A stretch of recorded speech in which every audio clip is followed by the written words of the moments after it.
In the autumn of 1860, in the red clay country of central Georgia, a woman named Hattie became the center of a scandal so dark that the white families of 3 counties would speak of it only in whispers for generations afterward. She was 26 years old, property of Colonel Edmund Barnell, and by the time the first frost came that year, her name would be written in blood across the threshold of the great house at Barnell Plantation. This is a story of how slavery's corruption reached so deep into the souls of both enslaved and enslaver, that it transformed human beings into instruments of their own destruction. You are watching Shadows of the South, where we unearth the most disturbing and forgotten stories of the slave-holding South, stories that reveal the moral price of a system built on human bondage. The Barnell estate sprawled across 1,100 acres of Georgia's richest cotton land, worked by approximately 230 enslaved men, women, and children. Colonel Edmund Barnell had inherited the property from his father in 1851, and in the 9 years since, he had expanded both the acreage and his reputation as one of the county's most prosperous planters. He was 42 years old in 1860, a widower of 3 years, educated at the College of William and Mary, a diacon in the Baptist Church, and a man whose pride in his lineage bordered on obsession. His grandfather had fought in the Revolution. His father had served in the state legislature.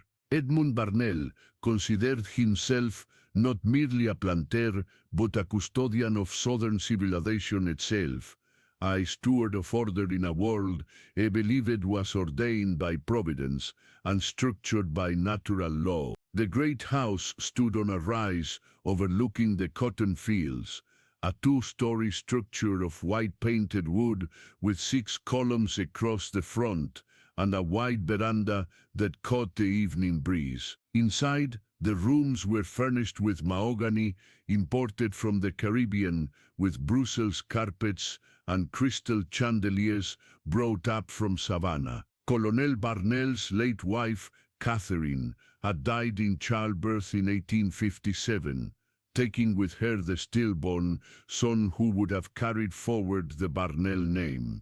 The colonel had never remarried. He lived alone in that great house, with only the enslaved house servants for company, and in the 3 years since Catherine's death, something in him had begun to turn inward, to darken, to calcify into a kind of obsessive melancholy that his neighbors noted but did not yet understand. Among the house servants was Hattie, who had been born on the plantation in 1834, the daughter of a field hand named Rachel and a white overseer, whose name was never recorded. Hattie's skin was the color of honey, her hair fell in loose curls rather than tight coils, and from childhood she had been marked as different, set apart, brought into the house to work rather than sent to the fields. By the time she was 15, she was the colonel's personal chambermaid.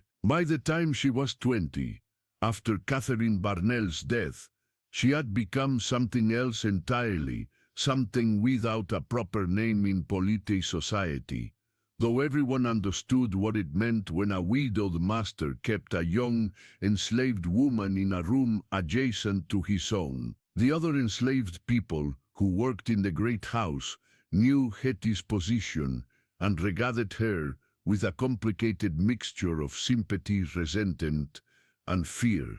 There was Solomon, 58 years old, the head butler, who had served the Barnell family for 4 decades, and who moved through the house with the grave dignity of a man who understood that his survival depended on perfect invisibility. There was Celia, 34, the cook, a woman whose hands could transform the simplest ingredients into feasts, but whose eyes had long since learned to see nothing that happened above stairs. There was young Marcus, 16, who tended the colonel's horses and carried messages between the plantation and town, a boy quick-witted enough to understand everything and wise enough to speak of nothing. There was Dina, 41, the laundress, who had borne 8 children and seen 5 of them sold away, and whose singing as she worked had a quality of lamentation that made even the white visitors fall silent.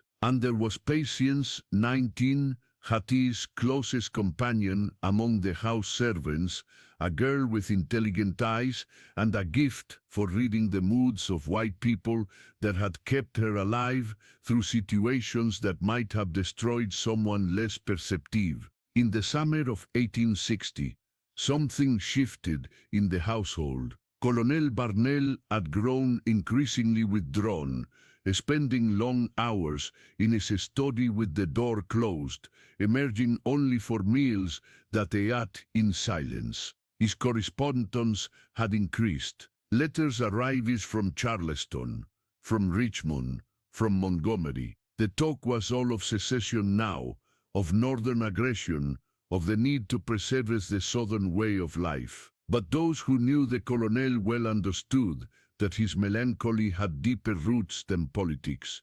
He had no son. The Barnell line would die with him, and in a society where a man's immortality lived in his descendants, where family name and bloodline were everything, this was a form of death in itself. It was in late August, during the breathless heat, when even the night brought no relief, that the colonel summoned Hattie to his study.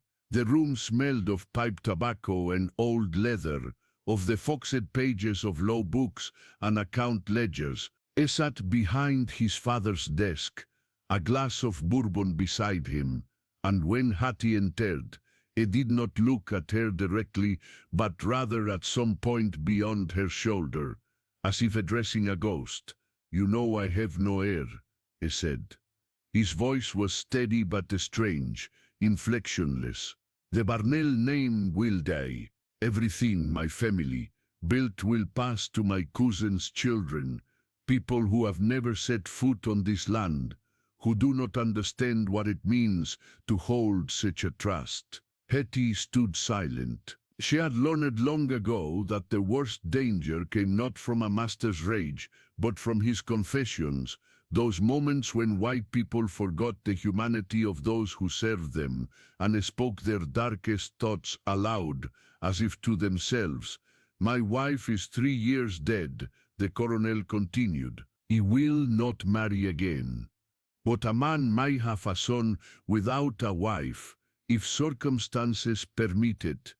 The world will condemn such an arrangement, but the world does not have to bear the burden of a dying name." Pause for a moment and reflect on this. In a system where human beings were property, where women had no right to refuse, where the master's word was absolute law, even the language of choice becomes a mockery. What the colonel proposed was not a question, but a declaration couched in the polite fictions that allowed enslavers to imagine themselves civilized. What followed in the subsequent months was a calculated arrangement that existed in the shadow space between the private scenes that everyone pretended not to see and the public transgression that society could not tolerate. The colonel made his intentions clear to Hattie, and she understood that she had no power to refuse, that her consent was as irrelevant to him as the consent of the soil he planted or the horses he bred. But the colonel went further than most masters in such situations. He wanted not just a child, but a son who might be acknowledged, if not publicly, then at least within the family archives. A boy who could be educated, and perhaps, in time, given his freedom and sent north, where such things were possible, where a man of mixed race with money and education might make something of himself. He drew up papers, secret documents, he kept locked in his study. He made provisions. He spoke to Hattie of his plans as if she were a partner in them rather than their instrument. And perhaps this was his greatest cruelty. This pretense of consultation, this performance of respect that never once acknowledged the fundamental truth. She was a slave, and they owned her, and everything he did to her body and her future was a choice he made alone. The household watched this development with mounting dread. Solomon, who had seen 3 generations of Varnels, understood better than anyone how such arrangements unravel. He had watched masters promise freedom to enslaved women who bore them children, had watched those promises evaporate when the master died or when the legitimate white family asserted its rights. He said nothing, but his silence carried the weight of terrible knowledge. Celia, in the kitchen, prepared meals with mechanical precision, her face a mask that revealed nothing. Marcus, bringing letters and packages from town, heard the whispers at the post office, the speculation about the colonel's reclusiveness, the knowing looks that passed between white men when they spoke of widowers and their house servants. By November, Hattie was pregnant. The colonel's manner toward her shifted. He became almost solicitous, ordering that she be given lighter duties, that her food be increased, that she be attended by the plantation's elderly midwife. He commissioned a cradle to be built by the estate's finest carpenter, a piece of furniture so elaborate that it seemed designed for a legitimate heir. The other enslaved people understood what this meant. The colonel had allowed his obsession with legacy to overcome his judgment, and they would all pay the price when the white community discovered it. The crisis came in February of 1861, 3 weeks after South Carolina seceded from the Union and 2 weeks before Georgia would follow. The colonel's cousin, Nathaniel Barnell, arrived from Melgeville with his wife and 2 daughters for what was ostensibly a social visit, but was in reality an inspection of the estate that Nathaniel expected to inherit. Nathaniel was a lawyer, sharp-eyed and suspicious, a man who counted things and noticed discrepancies. Within 2 days of his arrival, he had observed Hattie's condition, had noted the colonel's attentiveness to her, had examined the provisions being made, and had understood exactly what his cousin intended. The confrontation took place in the study on a Sunday afternoon, while the household was meant to be at rest. The enslaved servants, of course, rested nowhere and heard everything through walls that were never as thick as white people imagined. Nathaniel's voice rose first, accusing Edmund of madness, of bringing disgrace upon the family name, of planning to elevate a slave's bastard above legitimate white heirs. Edmund's response was quieter, but no less terrible. He spoke of his rights as master of his own property, of his authority within his own house, of his determination that the Barnell name would continue through his son, regardless of the circumstances of that son's birth. "You will destroy everything our family has built," Nathaniel said, and his voice carried through the house like a prophecy. "You will make us a scandal, a warring tale, an example of how far a man can fall when he forgets what he is." "You know what I am," Edmund replied. "I am the last Barnell of this line, and I will not let that line die." "That child will not be a Barnell," Nathaniel said.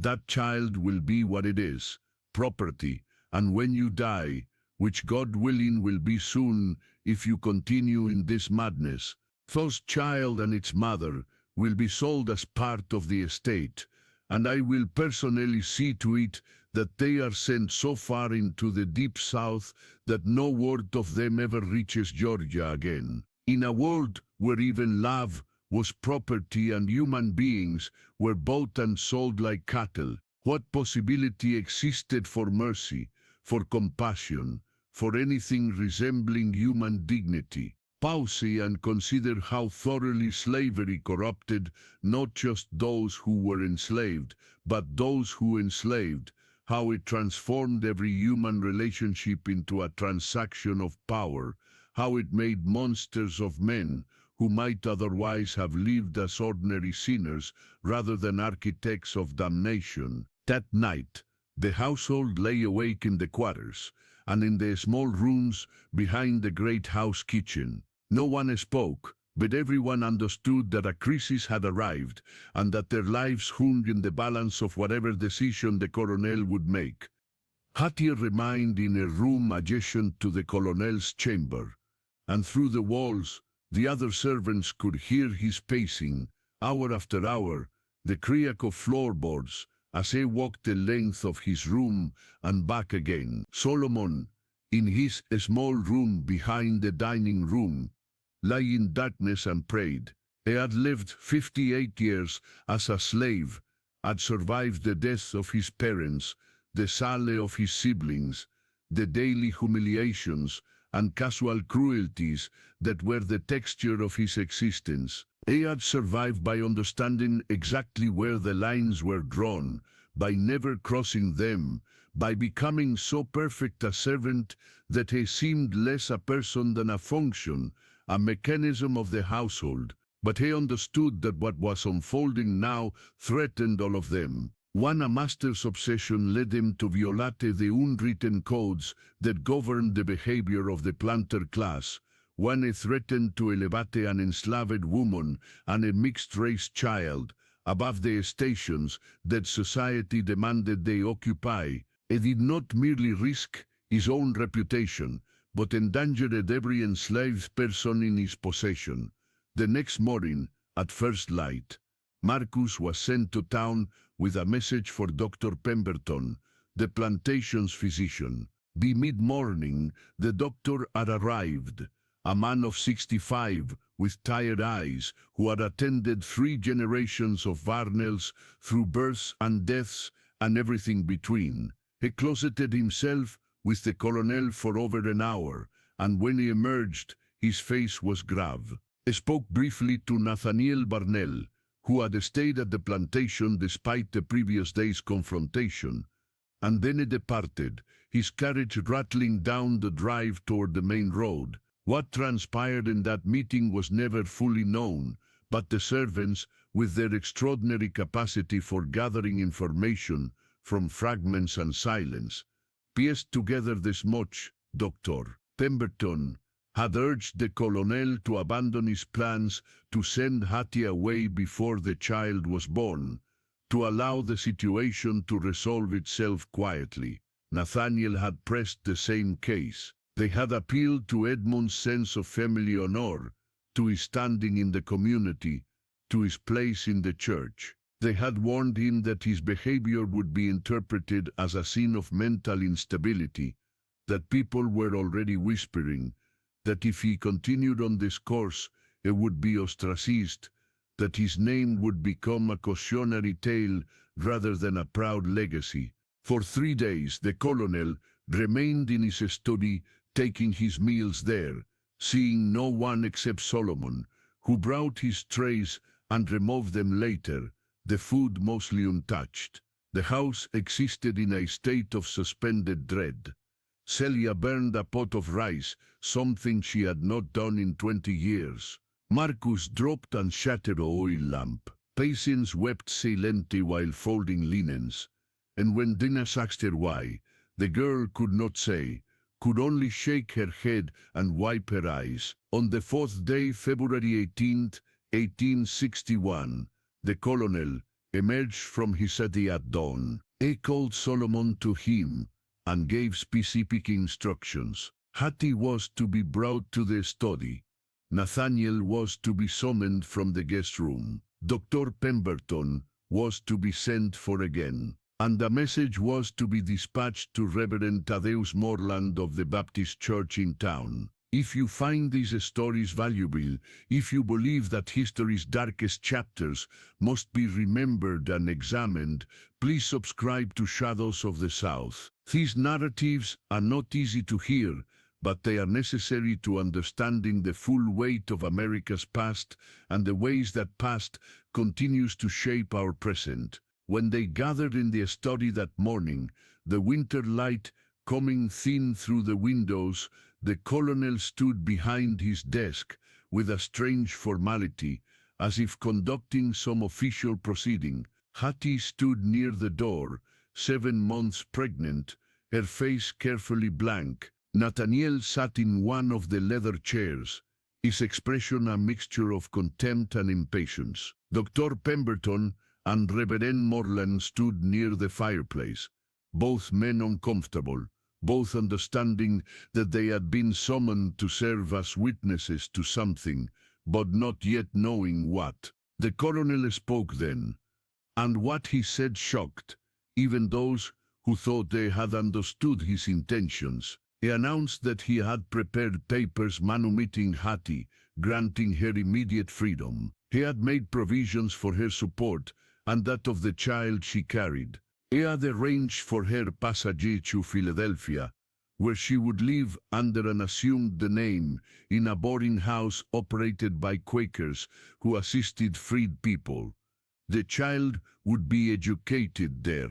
If it was a son, as the colonel believed it would be given the means to make his way in the world as a free man. The colonel had written a letter to be given to the boy on his 18th birthday, explaining his patrimony, not so that they might claim the Barnell name, but so that they might understand who his father had been and what price his father had paid for the sin of bringing him into the world. "Ye have sinned," the colonel said, and his voice was steady but dead, as if something essential in him had already expired. "Ye have used my power as a master to take what I had no right to take, and in my pride I convinced myself that I could make it right through provision and planning, that I could somehow transform a crime into an acceptable arrangement. I was wrong. The sin is mine alone. The child is innocent. Hattie is innocent, and I will not compound my sin by allowing them to remain in bondage while I live or to be sold into it when I die." Nathaniel rose from his chair. "You are mad," he said. "You will free a slave who carries your bastard, send her north, provide for the child, and you think this will preserve the family honor. You have destroyed us. Every planter in 3 counties will know of this. We will be laughably. We will be contemptible." "We am already contemptible," Edmund replied. "But I will not add to my damnation by enslaving my own child." The scene that followed was described later by Dr. Pemberton in a letter to a colleague, a letter that found its way into the historical record decades later when it was donated to the Georgia Historical Society. According to the doctor, Nathaniel Barnell accused his cousin of betraying everything their family stood for, of abandoning the natural order that separated white from black, of elevating his own twisted sense of honor above the good of Southern society. He threatened legal action to have Edmund declared incompetent. He swore that he would do everything in his power to reverse the manumission, to reclaim Hattie as property of the estate, to ensure that the child was born into slavery regardless of Edmund's wishes. Pemberton wrote that something broke in Colonel Edmund Barnell. He reached into the drawer of his father's desk and withdrew a pistol, a Navy Colt revolver, the kind of weapon that many Southern gentlemen kept for the preservation of order and the settlement of disputes. But he did not point it at Nathaniel. He placed it on the desk between them and said, "If you attempt to interfere with Hattie's freedom or the welfare of my child, if you make any effort to reverse what I have done, I will kill you, and then I will kill myself. And the scandal you fear will be 1,000 times worse than anything you can now imagine. Reflect on what slavery had done to these men, how it had poisoned them so thoroughly that even in attempting to do right, they could only threaten violence, could only imagine resolution through destruction. The system that had seemed so stable, so divinely ordained, so essential to civilization, had created a moral abyss so deep that men stood at its edge and found nothing beneath them but darkness. Nathaniel left the plantation that day and did not return. Pemberton and Reverend Morland remained long enough to witness the signing of the manumission papers and then departed, both men deeply troubled by what they had witnessed. The manumission was filed with the county clerk the following morning. Legal freedom for Hattie, effective immediately. Provision for her maintenance and that of her child. Arrangements for her departure to Philadelphia within the month. But the story did not end there, because stories like this one never ended cleanly, never resolved themselves into simple conclusions. The household remained in turmoil. Solomon understood that they and the others were now vulnerable in ways they had not been before. When a master made such a dramatic gesture, when he broke the unwritten rules so publicly, the other enslaved people on the plantation became less valuable to him, less real, mere background figures to his great moral drama. And indeed, in the weeks that followed, the colonel seemed to barely notice their existence. He spent his days in his study, drinking more than he ate, writing long letters that he burned rather than sent. Hattie, now legally free, remained on the plantation while preparations were made for her journey north. She existed in a strange liminal state, no longer enslaved, but not yet fully free, still living in the great house, but knowing that her presence there was temporary, that her future lay in a distant city among strangers. She spoke little. Patience, her friend, reported later that Hattie seemed less relieved by her freedom than haunted by it, as if she understood that her liberation had come at a terrible price and would carry a terrible price and would carry a terrible cost. On the evening of March 3rd, 1861, 1 week before Hattie was scheduled to depart for Philadelphia, the household was awakened by a gunshot from the colonel's study. Solomon reached the room first and found Edmund Barnell dead behind his father's desk, the Navy Colt steel in his hand, a single bullet through his right temple. On the desk, before him lay 3 documents, a will leaving the plantation to Nathaniel Barnell with the proviso that none of the enslaved people currently in residence were to be sold for a period of 5 years, a letter to Hattie explaining that he could not bear to live with what he had done or what he had failed to do, and a sealed envelope addressed to the child she carried, to be given to him on his 18th birthday. The will was contested immediately. Nathaniel challenged his provisions, arguing that Edmund had been of unsound mind. The case dragged through the courts for 3 years, and by the time it was resolved in Nathaniel's favor, the war had come and gone, and the world the colonel had known had been destroyed anyway. But the 5-year provision held, and Solomon and the others were not sold, though they remained enslaved until Sherman's troops passed through Georgia in 1864, and the old order finally collapsed into ashes and ruin. Hattie departed for Philadelphia as planned, traveling under the protection of the Quaker network, carrying her manumission papers and the letter meant for her son. She gave birth in May of 1861 to a boy she named Edmund Barnell Freeman, giving him his father's first name, but taking for his surname a word that meant what he was free. She lived in Philadelphia for the rest of her life, working as a seamstress, raising her son in boarding houses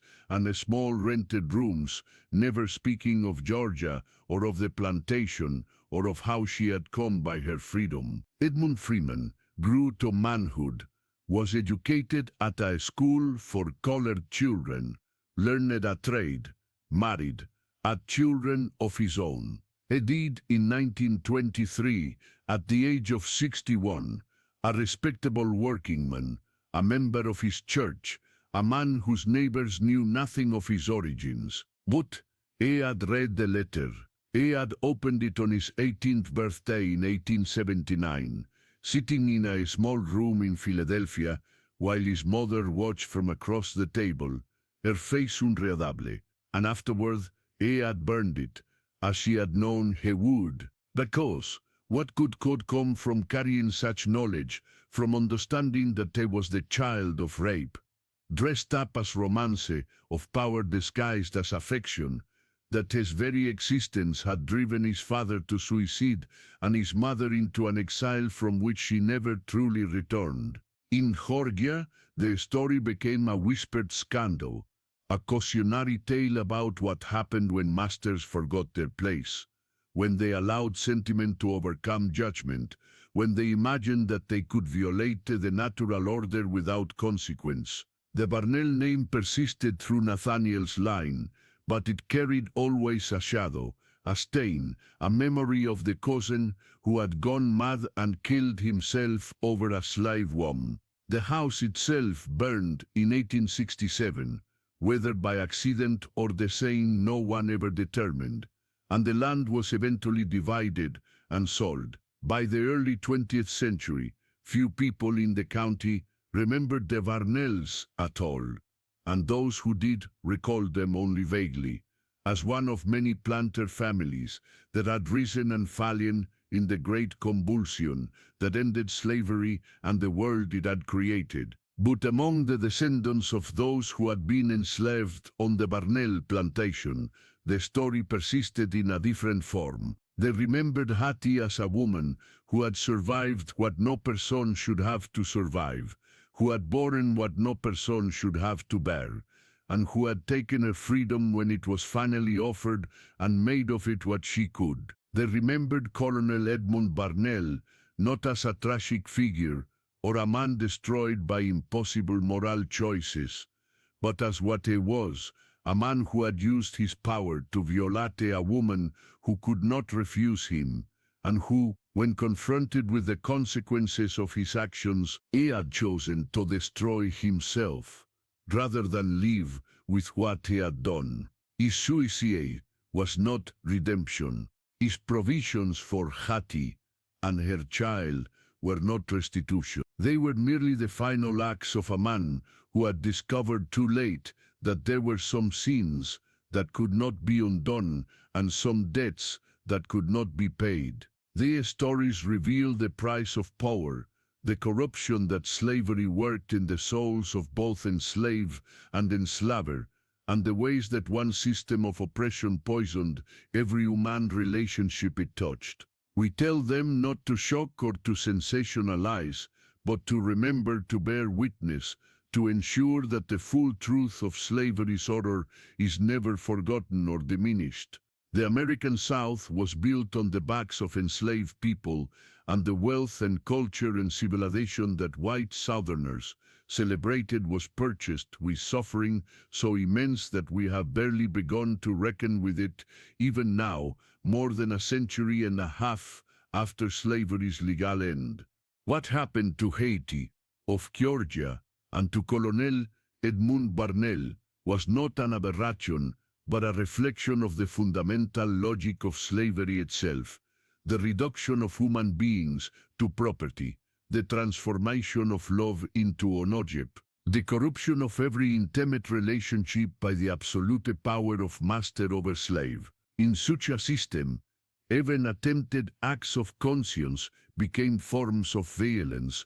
Even gestures toward justice remained fundamentally unjust, because the system itself was evil and no individual action within it could be entirely untainted by that evil.